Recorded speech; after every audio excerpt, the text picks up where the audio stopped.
This is Ken Lathrop from Coffee Crafters, and I thought we would do a video today on doing your first roast on your Artisan X-e. When you're a new roaster, if you have been doing a lot of research online about coffee roasting, you're at a disadvantage. If you haven't done any research online, you have a real advantage, because one of the things that you would think after you're researching coffee roasting is that you needed a PhD to roast coffee, which you don't. So I'm going to show you how to do it the easy way. We'll show you some tips and tricks on the way through on what to do. And before we get started, so if you've got your roaster set up and you haven't roasted yet, there are a couple of things to remember from the very beginning. And one is there's a hole here in the back of your chaff guard that the light shines through. One of the mistakes people make is they'll stick the end of their light through that hole and burn up their LED light. So you do not want to stick the light. This light here, you don't want to stick it through the hole like that. You want to make sure that it's out here at least 3/4 of an inch away. Then it's air cooled and it's not going to get too hot. The minimum load size on the X-e, we put at 2 pounds, and the reason we do is that it immerses the bean temperature thermometer in there so that you are getting a good bean reading. You can roast down to a 1/2 pound if you want, if you just want to do sight, sound, and smell. The cool thing about the base model is when you're roasting, you can leave that off the entire time if you want, so you can stand up there and look down and see the beans. So it'll vent fine. So what we're going to do today is we're going to do a 2 pound load. So we want you to do a 2 pound load first. Your roaster comes with this scoop that you put in the front, and it was designed to accommodate a 2-gallon round food grade bucket for transporting your beans. So we're going to pour our beans in there.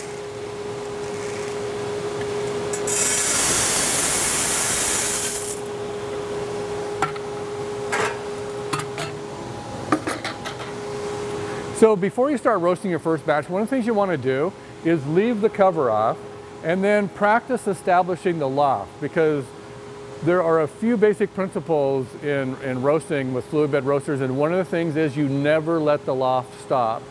It would be just like holding your marshmallow over the campfire in one spot until it bursts into flames. Your coffee will do the same thing, so it needs to keep rotating.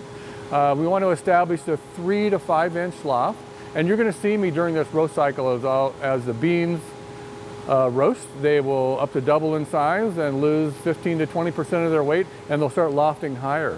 So I'll turn it back down a little bit. Other than that, there's not a lot to do. We'll talk about the temperatures and stuff after we get started. So I'm going to go ahead and get the roast started. And the first thing I'm going to do is turn on the system power switch. When you turn on the system power switch, it powers up the temperature controller, the loft control, and it would allow us to turn on the heat. And with that on, then we're going to establish our loft.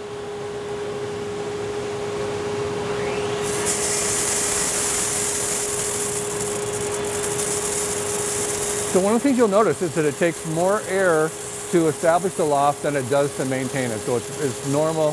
You turn it up, it breaks through, you turn it back down a little bit. And also when you turn on the heat, you're going to get a little bit of a voltage drop and the loft might go down a little bit. So just stay there after you turn on the heat. You never want to let this controller control your roast. That's not what it's for. It's basically a high temperature safety shutoff switch. So we set it at 850 at the factory, so you would never roast that high. So we're going to go ahead and turn on the heat.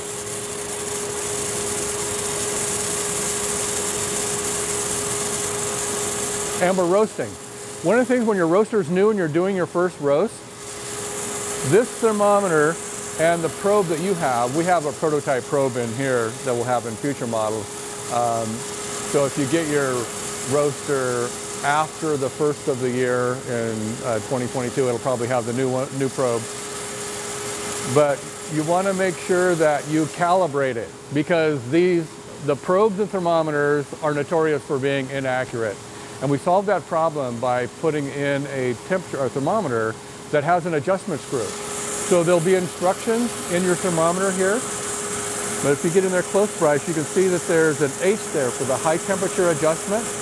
And any type of medium density bean like a Costa Rica or Colombian or something, First crack is going to be within 1 or 2 degrees of 400 degrees. And first crack you would determine by not the first pop you hear, but when it starts popping just a few seconds apart. We call that first crack. Adjust that thermometer to 400 degrees and leave it, and then you're set, and you won't have to adjust it again. If you have any questions about calibrating that, just give us a call and we can help walk you through that.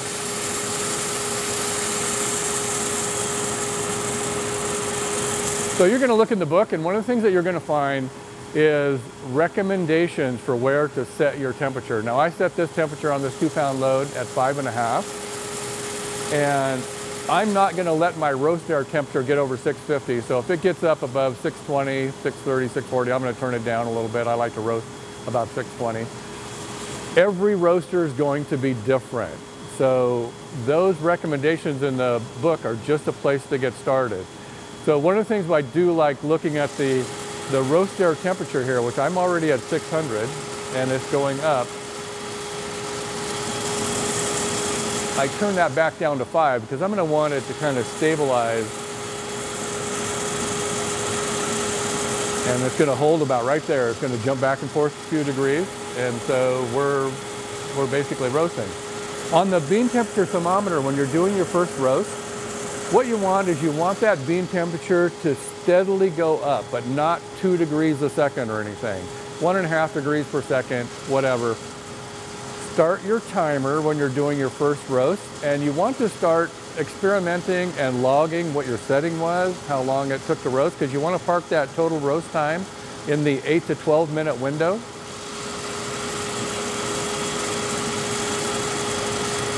One of the things that you read online that is really confusing is all of the different theories on roast profiles. There's roast profiling software, there's all this stuff. I'm not a big proponent of putting that added complication on the machine, because in blind cupping, when we hire panels of professional cuppers to come in and try to distinguish all these different roast profiles, when we parked it in that 8 to 12 minute zone, say we roasted to 440 degrees, a medium roast, from an 8-minute roast, and then progressively 30 seconds longer and longer and longer, all the way up to a 12-minute roast, they could not tell the difference. And if they can't tell the difference, I'm pretty sure your customers won't. If you want to do it, just to kind of see if one is duplicating, it's fine. We have some recommendations for you, but we want to tell you that it takes the easiest part of a coffee roasting business and adds a complication, and that's why I'm not a big fan of it, especially for new roasters, because they have enough to worry about.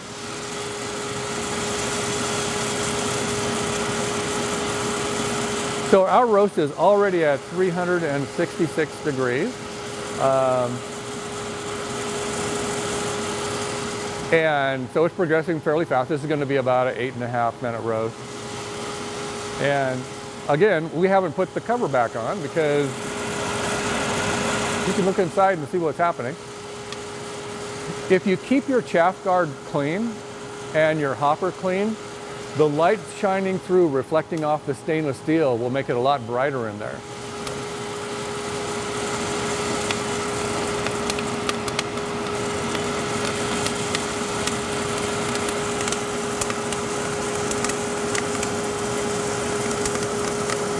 Okay, so we just put a new thermometer on here that wasn't calibrated.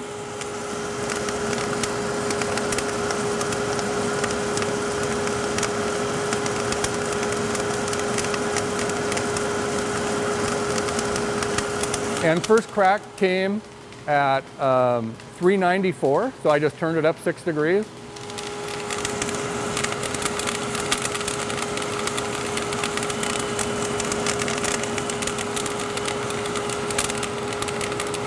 Now it's fairly warm here now, as it might be everywhere.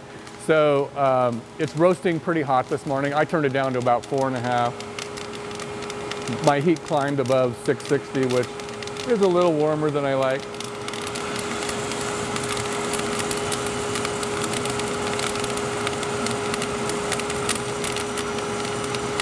So it's really hard to give people advice because they'll read other people saying, yeah, I roast mine on a setting of 7.5 on an 8-pound load or whatever. If you're roasting a full 10-pound load in almost everywhere in the country, you can just turn it up on high and leave it, and it's going to park you right in the middle of that area. These machines are very susceptible to low voltage. So as an example, if you're in a commercial building where they have 3-phase power, what they will do for you to get single phase is they will pull 2 legs of that 3-phase in to give you a single phase, but it only comes in at 208 volt. And if that happens, you're going to need to get a line booster to boost the voltage back up, because at 208 volt, you might only roast 6 pounds of coffee, not 10. And so what we did, because we're 3-phase here, is we have a little unit that we put in, a buck boost, costs about 300 bucks. Actually, you can look over here, Bryce. And here's our little buck boost transformer that we have feeding our little sub panel for our roaster. And they're about 300 bucks. So make sure if you're going into a commercial building with your roaster, you find out from your electrician what your voltage is.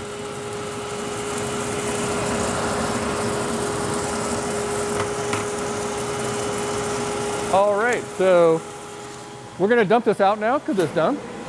You always open the blast gate on the cooler first.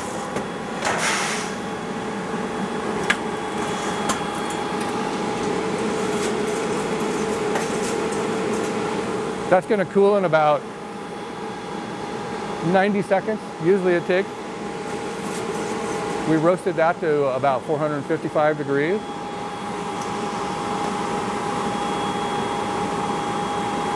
And that was basically it. So we finished that first roast.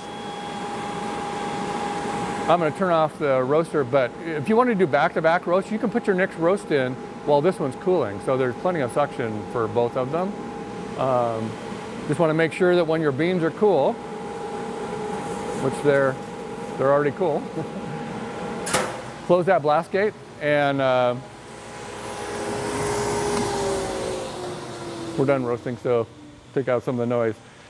So the main thing is we just do the basic things. Try to park that roast in the 8 to 12 minute window, and don't let your air temperature here get above, like, you don't need to roast above 450, 470. I like to roast at 420 to 620 to 650. Yeah, don't roast over 650 to 670. And that's basically it. One of the things that's a little different at Coffee Crafters, if you have any questions while you're roasting, call us, because 75% of our customers have little to no roasting experience when they come to us. So don't hesitate to call. Everybody here is up to speed on helping new roasters get started. And so that's it. Thanks.